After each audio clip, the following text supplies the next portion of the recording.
चौथ माता की व्रत कथा। पुराने समय की बात है। एक ब्राह्मण था जिसके घर एक बेटा और बहू थे। पिता और बेटा कुछ कमाते तो थे नहीं। जो बहू के साथ आया हुआ दहेज का धन था उसी से अपना काम चलाते थे। जब भी बहू बाहर कचरा डालने जाती थी तब उसके पास वाली पड़ोसन उससे पूछती थी कि बहू आज खाने में क्या खाकर आई हो। तब वह बोलती कि मैं तो बासी और ठंडी रोटी खाकर आई हूँ। एक दिन साहूकार के बेटे ने ये बात सुन ली।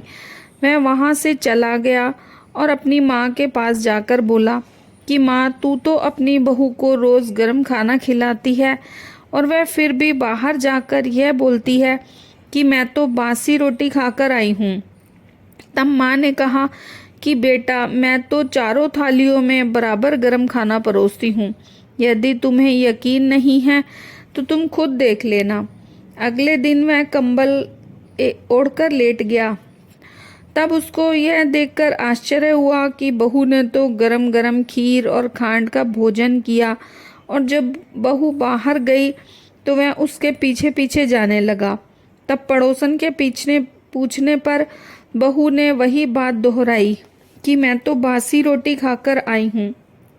उसका पति पूछने लगा कि तू अभी तो गर्मा गर्म खाना खाकर आई है और पड़ोसन से कह रही है कि मैं ठंडी बासी रोटी खाकर आई हूँ। तू झूठ क्यों बोल रही है? तब उसकी विद्वान पत्नी ने कहा कि ये ना तो तुम्हारे कमाए हुए पैसों की रोटी है और ना ही तुम्हारे पिताजी के कमाए हुए पैसों की रोटी है। यदि हम इसी तरह बैठे बैठे धन को खर्च करते रहे तो ये एक दिन कुएं के पानी की तरह समाप्त हो जाएगा। इसके बाद उसका पति कमाने के लिए विदेश चला गया। पीछे से उसकी पत्नी 12 महीने का चौथ का व्रत करती थी। उसको विदेश में रहते हुए 12 वर्ष बीत गए। तब चौथ माता और विनायक जी महाराज ने सोचा कि इसको अब घर बुलाना चाहिए। चौथ माता लड़के के सपने में जाकर बोली कि तू अब घर चला जा, तेरी पत्नी को तेरी बहुत याद सताती है। यह बोला, घर कैसे चला जाऊं, यहाँ इतना कारोबार फैला हुआ है। तब चौथ माता ने कहा कि तू सुबह एक दीपक जलाकर चौथ माता का नाम लेकर बैठ जाना। जिनके पैसे बकाया हैं वह दे जाएंगे और लेने वाले ले जाएंगे। लड़के ने वैसा ही किया और सारा काम एक दिन में निपट गया। जब वह घर जा रहा था तो उसे रास्ते में एक सांप दिखाई दिया जो आग के पास से जा रहा था। उसने सांप को आग से बचाने के लिए हटा दिया। ऐसा करने से नागराज क्रोधित हो उठे और कहा कि पापी, मैं इस नाग योनि से मुक्त होने के लिए जा रहा था और तूने मुझे हटा दिया। अब मैं तुझे डस लूँगा। तब वह लड़का बोला कि मैं 12 वर्ष बाद अपने घर जा रहा हूँ। आप मुझे अवश्य ही डस लीजिए, किंतु आज मुझे अपने घर वालों से मिलने दीजिए। कल रात को आकर आप मुझे डस लेना। नाग ने उसकी शर्त मान ली और वहाँ से चला गया। जब लड़का घर आया तो वो उदास था। उसने अपनी पत्नी के पूछने पर सारी बात बता दी। उसकी पत्नी बहुत ही चतुर थी।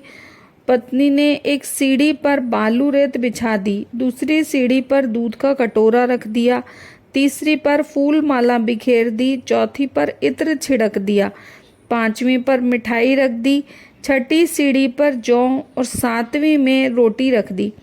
रात को जब सांप आया तो पहले ठंडी ठंडी रेत में लौट कर आया, फिर दूसरी सीढ़ी पर दूध पीकर कहा कि मैं एक ब्राह्मणी के बेटे को डसता तो नहीं, लेकिन वचन दिया हुआ है इसीलिए डसना पड़ेगा। फूल माला की सीढ़ी से होता हुआ प्रसन्नता पूर्वक इत्र की खुशबू लेता हुआ ऊपर की ओर आने लगा।